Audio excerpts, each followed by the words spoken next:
Vudu bu ruhlar bilan bog'lanish imkonini beradigan ruhiy til. Va butun Amerika Qo'shma Shtatlari bo'yicha Vuduni asosiy markazi biz hozir turgan Yangi Orlean shahri, Luiziana shtati. Assalomu alaykum hurmatli do'stlar. Mr. Otabek TV kanaliga va Luizianaga xush kelibsizlar. Mening yonimda Vudu madaniyatini eng mashhur vakilasi va qolaversa ruhoniysi Bloody Mary, ya'ni qonli Mary.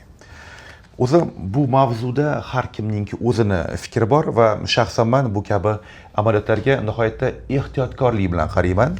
Lekin biz Yangi Orleanga kelganligimiz uchun bu mashhur inson bilan intervyu qilmasak bo'lmas edi va mana shunday unikal imkoniyat bizda bugun bo'ladi. O'zi Vudu nima? Qay tarzda bu ayol mana shu Vudu yo'nalishini qirolichasiga aylangan. Bularning hammasini bugun bilib olamiz. Xayrli kech. Xayrli kech, ishlar qalay? Men yaxshiman, o'zingizchi, qadrli Qonxo'r Meri. Ha, ko'plab ismlarimdan biri bu. Asli Yangi Orleanlikman. Oilam bu hudud Yangi Orlean bo'lishidan avval ham shu yerda yashagan. Juda soz. Birinchi savol.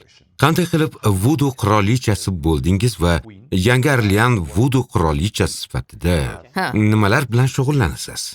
Yaxshi, nima desam ekan? Qirolicha bu yerda unvon, shuningdek Gaiti vudusida Mambo Asak va Kongoda esa Yana Kisiman. Lekin qirolicha unvoni odatda yosh ulug'larga beriladi. Afsuski, yoshim anchaga borib qoldi. Shaharga g'amxo'rlik qilaman. O'ylashimcha shunday. Suvlarni asrayman, yerni asrayman, muqaddas bilimlar sohibi griot sifatida xabarlarni yetkazaman. Shu ma'noda Vudu tadqiqotchisi hamman. Aynan Yangi Orlean vudusiga mas'ul sanalaman. Bu yerda vuduning turlari ko'p. Ularni e'zozlashlari mumkin, lekin ular Yangi Orlean vudusi emas. Men aynan mana shuni saqlayman. Rahbarlik qilaman. Lekin boshqa ruhoniylar kabi cho'qintirishim, nikohlashim yoki dafn etishim ham mumkin. Qo'g'irchoq yasashni o'rgataman, bu narsalar qilaman va ruhlar olami bilan aloqada bo'laman. Demak, yagona xudo vositachi ruhlar, tabiat ruhlari va ajdodlar shaharni qurganlar, qoningizda o'qiyotganlar. Ruhlar bilan ishlaganim uchun meni nekroterapevt ham deb atashadi. Qiziq. Sizni qirolicha ekaningiz haqida gaplashdik. Shunga ko'ra, Mary Lavo haqida albatta bilishimiz kerak. Albatta. Kim bo'lgan u? U kim o'zi? Ha, u kim desam ekan? Uning ruhi haligacha bu shaharning homiysidek gap. Xo'sh. Juda faol, garchi vafot etgan bo'lsa-da. Covidgacha uning qabri mamlakatda eng ko'p ziyorat qilinadigan qabr edi. Chunki odamlar hali ham u yerga tilak tilab borishadi. Qirolicha bo'ldingmi, tamom, doim qirolicha bo'lib qolasan. Bir hududda faqat bir qirolicha bo'ladi deb o'ylamaslik kerak. Barcha qirolichalar bir safda turib birga ishlaydi. Ular bilan maslahatlashasiz, ular siz bilan maslahatlashadi. Hamma narsani to'g'rilab, muvozanatni saqlashga harakat qilamiz. Mary Lavo rasman ozod qilingan terisi rangli ayol bo'lib 1801-yilda Yangi Orleanda tug'ilgan va 1881-yilda vafot etgan. St. Louis qabristoniga dafn etilgan. Uning eski hovlisi, uyi buzib tashlangan. Bu yerdan yarim mavze naroda bo'lgan.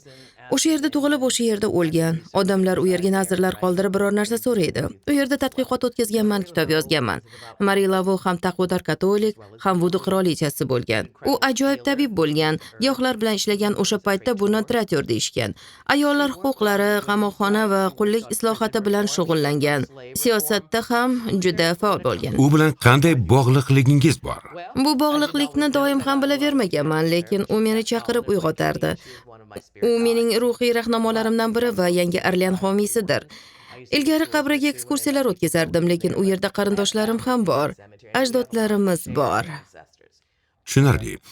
Nima uchun Yangi Orleanda ruhlar va arvohlar olami bunchalar keng tarqalgan? Nima uchun bu yerda arvohlar ko'p? Ha. Xo'sh, inson sezadimi, yo'qmi, ajdodlari bilan birga yuradi. Ular meni uyg'otdi deb aytaman. Lekin bunga aniq bir javob yo'q. Nafaqat Shimoliy Amerikada eng yuqori o'lim darajasi bizda bo'lgani uchun emas. Nafaqat bir tomondan port shahar, ikkinchi tomondan esa portal bo'lganimiz uchun. O'ylashimcha, ular hali ham qaytib kelib ko'ngil ochishni xohlaydi. Tashqaridagi odamlarni eshityapsizmi? Arvohlar ham bazm qilishni istashadi. Sabablar esa ko'p. Port shahar bo'lgani uchun ko'p odamlar kelgan. Biz amerikalik bo'lmaganimizni ham tushunish kerak. Ko'pchilikning fikricha biz eng shimoliy Karib shahrimiz. Bu yer Fransiya yoki Ispaniya deb o'ylagandim. Ha, shunday. Biz yangi Fransiya bo'lganmiz, keyin yangi Ispaniya tarkibida edik, lekin Kuba, Yangi Orlean va Meksikadagi Veracruz portlari bir-biri bilan va qul savdosi bilan chambarchas bog'liq edi. Vuduni ham qullar olib kelgan. Nyu-York paydo bo'lmasidan yoki Mayamida bu ishlar boshlanmasidan avval vudu mamlakatga aynan shu yerdan kirgan. Bu yerda qullarga ko'proq erkinlik bo'lgani uchun din ildiz otgan. Shuningdek, mahalliy aholi va botqoqlik sehri bilan qorishib ketgan. Bu madaniyatlarning katta to'qnashuvi edi. Katolik dini vudu bilan ma'lum darajada til topishgan. Hammamiz ham maktabda vudu haqida ozgina bo'lsa ham o'qiganmiz. Shuning uchun bizda vudu faqat dahshatli filmlardagidek qarg'ish-u boshqalardan iborat bo'lmagan. Vudu afrikalik e'tiqodlar, katolik dini va juda qadimiy an'analar bilan bevosita bog'liq deb ayta olamizmi? Ha, albatta. Afrika. Qaysi din eng qadimiy ekani haqida bahslar bor, lekin vudu ulardan biri. U bu yerga kelib, shu yerning o'ziga xosliklariga moslashgan. Vudu hamma yerda bir xil emas. Gaiti vudusi biznikidan keskin farq qiladi. Chunki Yangi Orlean Tushunarli. Gaiti emas. Ha. Yangi Orlean Gaiti emas.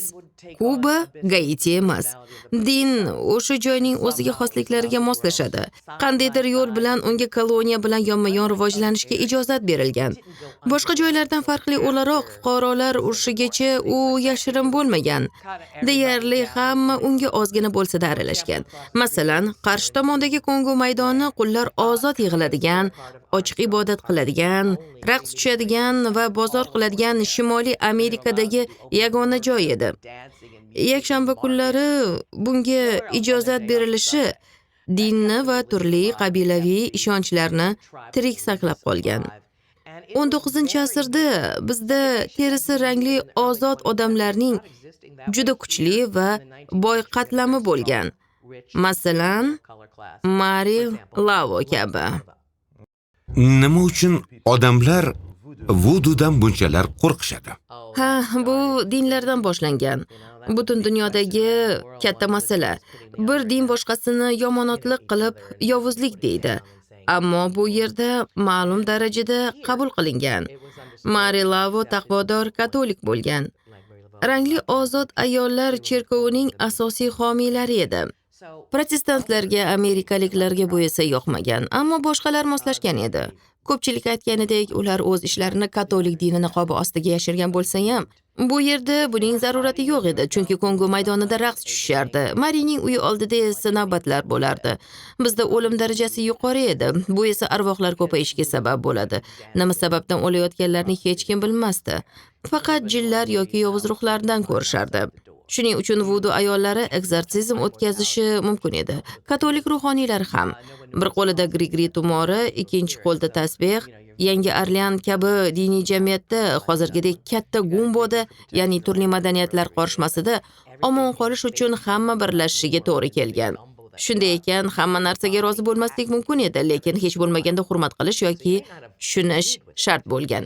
Keyinchalik esa albatta bunga Gollivud aralashdi. Aytish joizki, Amerika qo'rqinch hikoyalardekmi? bu endi zamonaviy vaqtlar. Hozir ularga bahona yo'q. Bu 1930-yillarda Gaiti bosib olinganida zombi kelin kabi hikoyalar chiqqandan boshlangan. Uning kettasi menga yoqdi. Ha, shundan keyin hammasi avj olib ketdi. O'zingiz guvoh bo'lgan va tushuntirib bera olmaydigan eng aql bovar qilmaydigan voqea haqida gapirib bera olasizmi? Dahshat. Faqat bir marta qo'rqib qochganman. Aslida ruhlarga nisbatan chidamliman. Kechirasiz. Aslida ruhlar huquqi himoyachisiman. Har xil mavjudotlar borligiga, ular bilan til topish kerakligiga ishonaman, lekin ba'zan ulardan qutulish lozim. Bu Katrina to'foni paytida bo'lgan. Bu yerda qandaydir g'alati muhit hukmron edi. Hamma yoq o'lik edi. Hatto arvohlarimiz ham evakuatsiya qilingandi. Qisqa muddatli evakuatsiyadan qaytganimda shahar xuddi qotib qolgandek edi. Hamma narsa taxminan avvalgidek ko'rinardi, lekin aslida hamma narsa o'zgargandi. Barcha binolarning ichida kimdir kuzatib turgandek edi. Ko'chada ketayotganda doim ortimga qarardim, vaholanki odatda bunday qilmayman. Muammolar esa ko'payib borardi. Barcha ruhlar g'oyib bo'lgandi. Muammo shundaki, chunki aynan ular shaharni qurishgan, aynan ular shaharga ko'z-quloq bo'lib turishardi. Ular ketgach muvozanat buzildi. Zulmatga nur, nurga esa zulmat kerak. Bu yerda qarshi kuch qolmagach xavf ostida qoldik. Aytishim mumkin bo'lgan narsa shuki, qandaydir ibtidoiy kuch paydo bo'ldi. Jin ham emas, yovuz ruh ham emas, shunchaki juda och bir narsa. Biz unga yem edik, nishon edik. Bu falokatdan keyingi tozalashga o'xshardi. Oziq-ovqatingiz bormidi? Odatiy ovqat bormidi? Yo'q, sizni nazarda tutgandim. Energiyangizni so'rib olib, sizni yeb qo'yaman. Vampirlar kabimi? Shunday, lekin ancha katta va ochroq ko'rinishda. Bu ko'p qismlardan iborat bir butun mavjudot edi. 3 yillik jangga aylandi bu. Muvozanatni tiklab, yangi Orlean ruhini qaytarishimga to'g'ri keldi. Bir kecha kravatda yonimga kimdir yotganini sezdim. Erim bedorlikdan aziyat chekadi, shuning uchun doim birinchi yotaman. Odatda u yotganida buni his qilardim. O'girilib qarardim.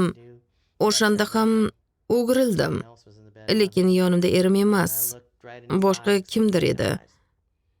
Ko'zlariga qaradim, lekin uning ko'zlari yo'q edi.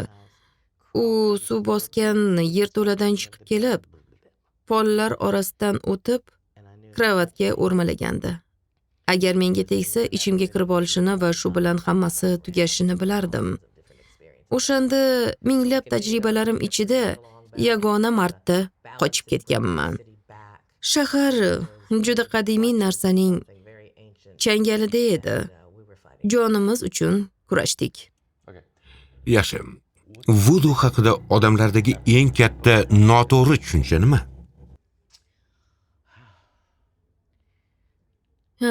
Yillar davomida bu savolga turlicha javob berganman. Chunki odamlarning qarashlari o'zgarib boradi. Yovuz ruhlar yoki jinlar bilan bog'liq hech narsa vuduning bir qismi emas. Bu shaytonga sig'inish emas. Odamlar buni qayerdan olishini bilaman, lekin ular hali ham buni yuzingizga solaveradi. Xuddi boshqa ko'plab dinlarda bo'lgani kabi ilohiy zot bilan bog'laydigan vositachi ruhlar mavjud. Biroq vudu tabiatga ko'proq yo'naltirilgan va ibtidoiyroq bo'lgani uchun undan ko'proq qo'rqishadi. U cherkov devorlari ichiga qamalib qolmagan, buyuk osmon gumbazi ostida ham bo'lishi mumkin. Vudu faqat yovuz ruhlar, qarg'ish va sehrdan iborat deb hisoblashadi, lekin unday emas. Ammo har qanday dinda bo'lgani kabi yaxshi va yomon ruhoniylar bo'ladi. Ular boshqalar ustidan hukmronlik qilish istagini noto'g'ri talqin qilishi mumkin. Fransuz kvartali. Bidir vijir qaqir shaqir shuqur. Yana aytaman, ayrim odamlarning ishlarini butun bir dinga yopishtirish noto'g'ri. Ilgari odamlar vuduni yaxshi, huduni esa yomon deb o'ylashardi. Bu ham o'sha insonning o'ziga bog'liq. Demak, asosiy noto'g'ri tushunchalar yovuz duolar va jinlar haqida. Xo'sh.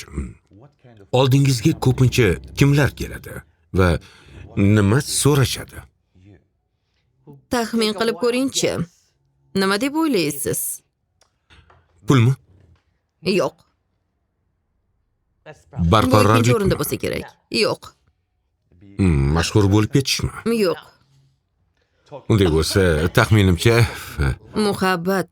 muhabbatmi? Ha, odamlar qadimiy shomoncha dinlar haqida o'ylaganda, siz ularni inqirozli vaziyatdan olib chiqib ketishingizga umid qilishadi. Shuning uchun ko'pchilik kimdir bilan ajrashganida va uni qaytarishni istaganida qo'ng'iroq qiladi.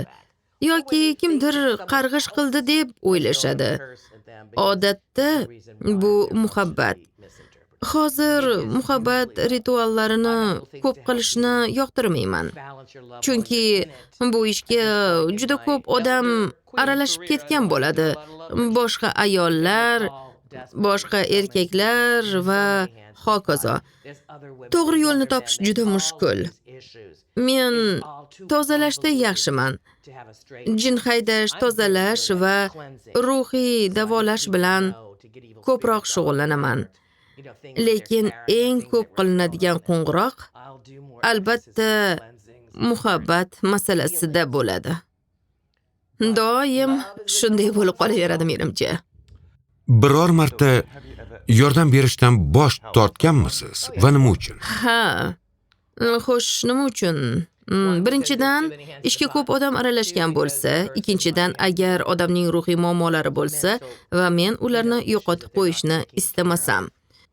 Odamlar juda tushkun bo'lib, bor pulini sarflayotgan bo'lsa, shunchaki ibodat qilib, sham yoqib qo'yaman. Shaytonga ruhini sotmoqchi bo'lgan g'alati odamlar keladi. Ularga buning aloqasi yo'qligini aytaman. Kinoda ko'rib, tanasini yoki hayotini boshqasi bilan almashtirmoqchi bo'lganlar bor. Bu real emasligini aytaman. Hatto bundan jahllar chiqib ketadi. Ular aldab ketadigan odamlarga pul to'lashni afzal ko'rishadi. Men esa sizlarni aldamayman. Agar kimdir bunga shubha bilan qarasa, unga nima degan bo'lardingiz? Shubha qilishga hojat yo'q. Vudu bu din. Dunyoda ko'plab dinlar bor. Siz bunga ishonmayman desangiz, bu normal holat. O'z diningiz bor. Sizni o'z dinimga o'tkazmoqchi emasman. Bu shunchaki millionlab odamlar e'tiqod qiladigan din. Gap duo yoki qarg'ishda emas. Ruhlarga xizmat qilish, ularni sharaflash, ajdodlar, yer va bir-birimiz bilan bog'lanishda. Agar bunga shubha qilsangiz, bu sizdagi muammo. Dinga ishonmaslik o'z ishingiz. Arvohlarga ishonish yoki ishonmaslik ham.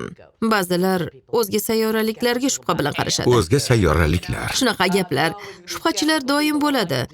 Men faqat ozgina bilim bera olaman, qolganini o'zlari tadqiq qilib ko'rishsin.